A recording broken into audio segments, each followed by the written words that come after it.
یہ کیسے ہوا کہ لیاقت علی خان کی وفات کے بعد ایک فالج زدہ شخص پاکستان کے سیاہ و سفید کا مالک بن گیا؟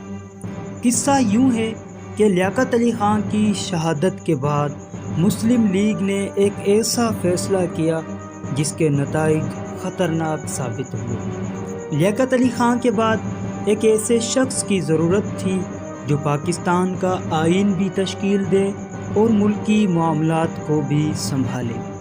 اسی لیے گورنر جنرل خواجہ ناظم الدین کو وزیر اعظم کا عہدہ دے دیا گیا۔ گورنر جنرل کے پاس برطانیہ کے دیے ہوئے کافی اختیارات تھے، لیکن رسمی طور پر وہ انہیں استعمال نہیں کرتا تھا۔ اسی لیے وزیر خزانہ ملک غلام محمد کو بے ضرر سمجھتے ہوئے گورنر جنرل بنا دیا گیا۔ ملک غلام محمد بیوروکریٹ تھے۔ قیام پاکستان کی جد و جہد سے ان کا دور دور سے کوئی واسطہ نہیں تھا، اسی لیے وہ عوامی امنگوں کو سمجھنے سے بھی قاصر تھے، اور فالج کی وجہ سے ان کی گفتگو کسی کو سمجھ نہیں آتی تھی۔ ان کی امریکی سیکرٹری ترجمے کے فرائض سر انجام دیتی تھی۔ ان کے دور میں پاکستان میں دو اہم واقعات ہوئے۔ ایک تو یہ کہ مشرقی پاکستان میں بنگالی زبان کی حمایت کرنے والوں پر گولیاں برسائی گئی۔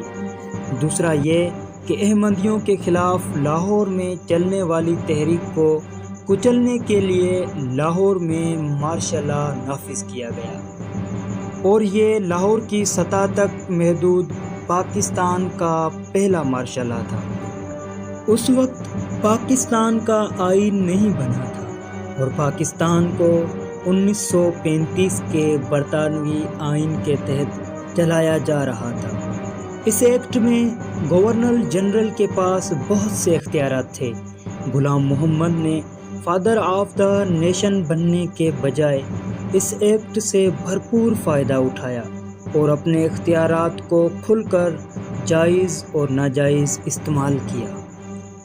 غلام محمد نے اختیارات کا غلط فائدہ اٹھاتے ہوئے وزیر اعظم خواجہ ناظم الدین کو برطرف کر دیا۔ خواجہ ناظم الدین نے ملکہ برطانیہ سے اس فیصلے کو کالعدم قرار دینے کی گزارش کی، لیکن بدقسمتی سے برطانیہ، جو خود کو قدیم ترین جمہوریت کہتا ہے، اس نے خواجہ ناظم الدین کی اس درخواست کو قبول کرنے سے انکار کر دیا۔ ملک غلام محمد نے خواجہ ناظم الدین کی جگہ امریکہ میں موجود پاکستانی سفیر محمد علی بوگرا کو وزیر اعظم بنا دیا، اور 1954 میں غلام محمد نے دستور ساز اسمبلی کو بھی برطرف کر دیا۔ حالانکہ اس وقت پاکستان کے پہلے آئین کا مسودہ تقریباً تیار ہو چکا تھا۔ کہا جاتا ہے کہ اسمبلی توڑنے کی ایک وجہ یہ تھی کہ نئے آئین میں وزیر اعظم کے اختیارات کم کرنے کی تجاویز تھی۔